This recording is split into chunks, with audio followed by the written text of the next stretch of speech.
আমার বিয়ে হয়েছে 1 বছর হয়েছে, 1 বছর না 5 বছর হয়েছে, তার লোক সংসার করছি।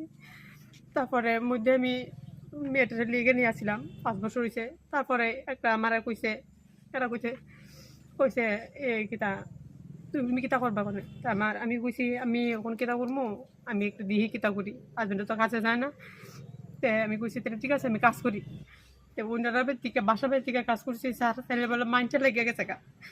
মাইন্ডটা লাগার পরে আমি এখান থেকে আয়া পড়ছি বাড়িতে আইসি পরে।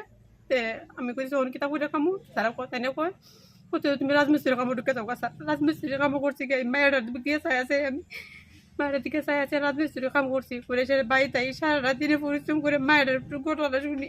আমি আবার নিয়েছিলাম আমার লোকে মেয়েটারে কি আবার গিয়ে লুয়ে আইছে, আমার এখানে প্রচন্ড অত্যাচার করছে, আমার উপর মার বাড়িতে গিয়া অত্যাচার প্রচন্ড করছে।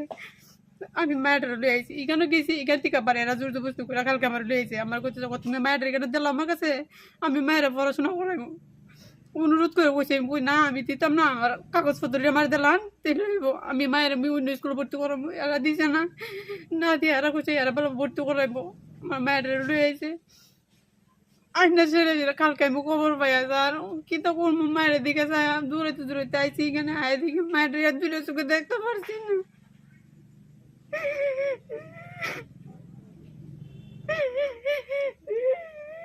মায়েরা দিদি দিদি সকালবেলা উঠে ফোন করে আমার কয় ও মা খাইছো নি, ও মা কিতা করো যাবো কোনি কথা আমার কেডা কইব।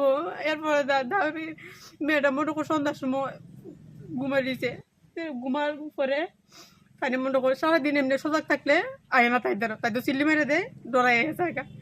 সন্ধ্যার সময় মনে করে মায়ের একটু ঘুমো পাইছে, কুড়াল মনে পাইছে, গরম মায়ের কুড়াল দিয়ে কুবাইয়া মাথা আলাদা করে লেছে ঘুমাইছে।